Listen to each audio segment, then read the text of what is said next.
बरवाड़ा हलके के तमाम साथियों का, जिन्होंने बड़ी गर्मजोशी से टोल पर आकर के स्वागत करने का काम किया और एक अच्छी मीटिंग करवाने का उन्होंने काम किया। यहाँ पे करेंगे जो जिम्मेदारी मुझे पार्टी ने दी है, हम सारे कार्यकर्ता साथ मिल करके और उस उम्मीद पर खरा उतरने का काम करेंगे। जिस तरीके से जो शहरों के अंदर पहले भारतीय जनता पार्टी मजबूत थी, आज अगर गांव के अंदर जाकर के देखेंगे तो उससे भी ज़्यादा मजबूत आपको भारतीय जनता पार्टी सरकार में 10 सालों के अंदर 13,000 करोड़ रुपए से भी ज़्यादा मुआवजा किसानों को देने का काम किया, यानी 12 गुना से भी ज़्यादा हमने पैसा किसानों को देने का काम। देखिए, मैं जो लिस्ट है मैंने भी देखी है, उनके अध्यक्ष को छोड़ करके या जो विनेश फोगाट जी को दी है उनको छोड़ करके अगर देखें तो केवल और केवल सिटिंग जो विधायक है उनको उन्हें टिकट देने का काम। जहाँ तक आपने ओबीसी की बात कही, ओबीसी कांग्रेस को वोट नहीं देगा, कांग्रेस को वोट नहीं देगा, कांग्रेस को वोट नहीं देगा, ओबीसी कांग्रेस को वोट नहीं देगा। नमस्कार साथियों, स्वागत एक बार फिर से आपका युवा आवाज न्यूज चैनल पर। मेरे साथ वो सिपाही सालार मौजूद हैं जिन्हें भारतीय जनता पार्टी ने बरवाला के रन में उतार दिया है। पूर्व में जो फिलहाल नलवा से विधायक थे, पूर्व तो नहीं अभी तक हैं नलवा से विधायक, और फिलहाल जो है रणबीर गंगवा जी हमारे साथ स्टूडियो में मौजूद है। सबसे पहले तो सर आपका बहुत बहुत स्वागत है जी। धन्यवाद। आपके सभी दर्शकों को मेरा नमस्कार। क्या लगता है जिस प्रकार से जब आपकी टिकट की अनाउंसमेंट हुई तो बरवाला में एकदम से मतलब एक उछाल सा आया, विरोध के स्वर उठे, लेकिन अब वो विरोध के स्वर है वो कुछ ठंडे पड़ते दिखाई देख रहे हैं, क्या कारण? देखिए, विरोध का तो मैं नहीं कह सकता। मैं जब भी मेरी टिकट अनाउंस हुई है, मैं कल जिस तरीके से बरवाड़ा के अंदर पहली कार्यकर्ता मीटिंग लेने के लिए आया, मैं धन्यवाद करूंगा सभी बरवाड़ा हलके के तमाम साथियों का, जिन्होंने बड़ी गर्मजोशी से टोल पर आकर के स्वागत करने का काम किया और एक अच्छी मीटिंग करवाने का उन्होंने काम किया। यहाँ पे मेरा अपना एक राजनीतिक अनुभव है पिछले 24-25 सालों से, और मेरी जो राजनीतिक शुरुआत है वो जिला परिषद 2 बार लगातार मैं जिला परिषद मेंबर रहा, वाइस चेयरमैन रहा, और उसके बाद मैं एमपी रहा, दूसरी बार अब एमएलए हूँ। और निश्चित तौर पर मैं ये देख के कह सकता हूँ कि जिस तरीके से आवाज़ हल्के के लोगों की आ रही है, जो हमारे कार्यकर्ताओं के चेहरे की चमक है, मैं निश्चित तौर पर कह सकता हूँ कि हम बरवाड़ा के अंदर कमल खिलाने का काम करेंगे। जो जिम्मेदारी मुझे पार्टी ने दी है, हम सारे कार्यकर्ता साथ मिल करके और उस उम्मीद पर खरा उतरने का काम करेंगे। क्या लगता है बरवाला के अंदर आज तक कभी कमल खिला नहीं है, और ये जो ताज है, जो ये कह सकते हैं एम आप पूरा कर पाएंगे भारतीय जनता पार्टी का? देखिए, प्रजातंत्र है, प्रजातंत्र के अंदर लोग फैसला करने का काम करते हैं, कोई मेरे करने की और किसी के करने की नहीं होती। लेकिन ये मैं ज़रूर कह सकता हूँ कि जिस तरीके से लगातार हमारे कार्यकर्ताओं ने इस संगठन को मजबूत किया हुआ है, आज इस संगठन के बलबूते पे और हल्के के लोगों के आशीर्वाद से निश्चित तौर पर इस बार जो है वो कमल खिलेगा। भारतीय जनता पार्टी स्वाभाविक तौर पे जो है शहरों के अंदर थोड़ा सा स्ट्रॉन्ग रहती है, और बरवाला के अंदर काफ़ी शहरी क्षेत्र आता है, तो शहरों के लिए तो आपकी जो है वो दिखाई दे रही है जो मेहनत है। गाँवों के अंदर भी क्या इसी प्रकार से आपको सपोर्ट मिलने की आशा, क्योंकि किसान आंदोलन के दौरान भारतीय जनता पार्टी का बहुत विरोध हुआ था? देखिए, आज मैं कह सकता हूँ कि गाँव में मैं बात करता हूँ और जो शहरों का है, मैं समझता हूँ कि जिस तरीके से जो शहरों के अंदर पहले भारतीय जनता पार्टी मजबूत थी, आज अगर गांव के अंदर जाकर के देखेंगे तो उससे भी ज़्यादा मजबूत आपको भारतीय जनता पार्टी नजर आएगी।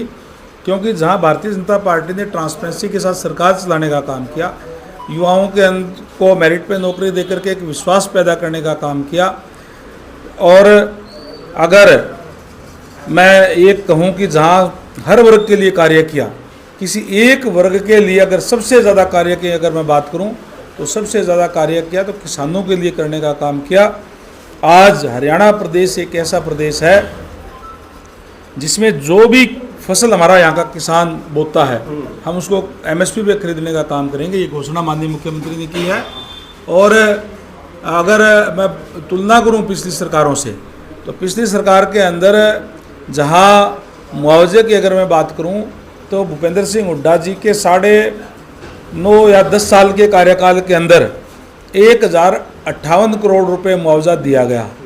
वहीं अगर मैं इस सरकार की बात करूं तो इस सरकार में 10 सालों के अंदर 13,000 करोड़ रुपए से भी ज़्यादा मुआवजा किसानों को देने का काम किया, यानी 12 गुना से भी ज़्यादा हमने पैसा किसानों को देने का काम किया है।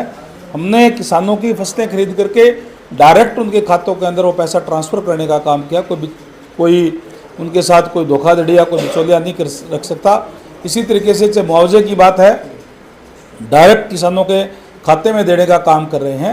ये सारे के सारे किसान आज हमारे साथ हैं।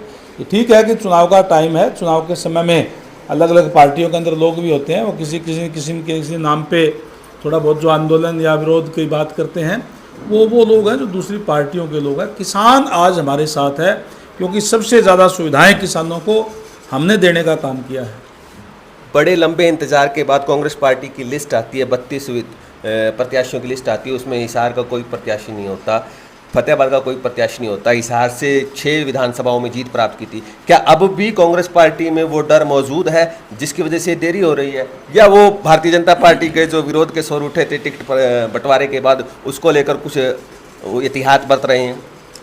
देखिए, मैं जो लिस्ट है मैंने भी देखी है, उनके अध्यक्ष को छोड़ करके या जो विनेश फोगाट जी को दी है उनको छोड़ करके अगर देखें तो केवल और केवल सिटिंग जो विधायक है उनको उन्हें टिकट देने का काम किया है, यानी कि जहाँ कोई दूसरा था ही नहीं।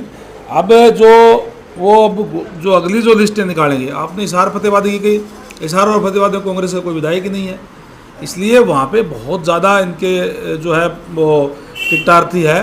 और जैसे ही इनकी टिकट डिक्लेयर होगी तो अब तब देखना इनका हालत क्या होगी। लोकसभा में कांग्रेस पार्टी ने एक स्ट्रेटेजी अपनाई थी, जिस बिरादरी से या जिस जात से भारतीय जनता पार्टी ने कैंडिडेट उतारा उसी बिरादरी से कांग्रेस पार्टी ने उतारा है। अगर यहाँ पर फिलहाल अगर बरवाला हल्के की बात करते हैं तो यहाँ ओबीसी का बहुत बड़ा एक वोट बैंक है जो बहुत प्रभाव रखता है। तो क्या मानते हैं आपके लिए जो राह किस तरह से आसान होगी? पूर्व विधायक भी शायद हो सकता है आपके सामने आ जाएं।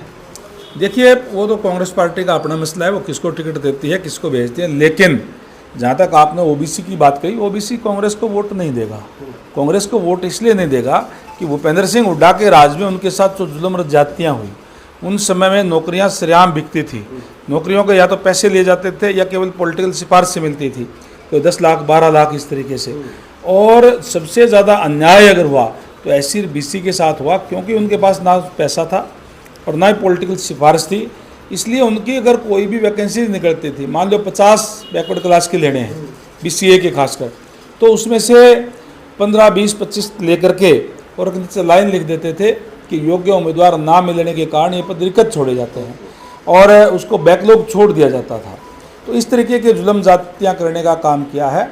इसलिए कांग्रेस को बैकवर्ड का वोट मिलने का कोई सवाल ही पैदा नहीं होता। वो तो उससे जो है जिस तरीके से जो अन्याय हुआ है, उसलिए उस अन्याय की भरपाई करने की भी घोषणा जो है हमारे माननीय मुख्यमंत्री महोदय ने किया है कि हम बैकलॉग को भी पूरा करने का काम करेंगे। वो आज लोग भूले नहीं हैं, इसलिए कोई भी कैंडिडेट आए हमें उससे कोई मतलब नहीं है।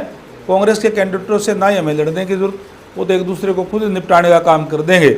हमने तो जो 10 साल से जो ट्रांसपेरेंसी से कार्य किए, ट्रांसपेरेंसी से विकास कार्य किए, उनको लेकर के लोगों में जाएंगे। मुझे पूरा विश्वास है कि लोगों का आशीर्वाद हमें मिलेगा और नायब सैनी जी के नेतृत्व में एक बार फिर से भारतीय जनता पार्टी की सरकार प्रदेश में बनेगी। एक अंतिम सवाल, आप बरवाला में नलवा विधानसभा का अब क्या होगा? नलवा के अंदर तो हमने पहले ही कमल खिला दिया है। निश्चित रूप से हमारी बहुत मजबूत वहाँ पे टीम है और मैं समझता हूँ कि यहाँ भी हमारे संगठन की बहुत मजबूत टीम है। हमारे साथ 36 बिरादरी के लोग, युवा, बुजुर्ग, बच्चे सारे हमारे साथ हैं। निश्चित तौर पर हम ये सीट भी जो है अच्छे अंतर से जीतेंगे। तो दर्शकों, ये थे हमारे साथ रणवीर गंगवा जी, जो कि बरवाला से भाजपा के प्रत्याशी हैं और नलवा से विधायक थे। तो नलवा में भी इन्होंने ये विश्वास दिलाया है कि कमल खिलेगा। हमारे साथ जुड़े रहने के लिए आपका बहुत बहुत धन्यवाद।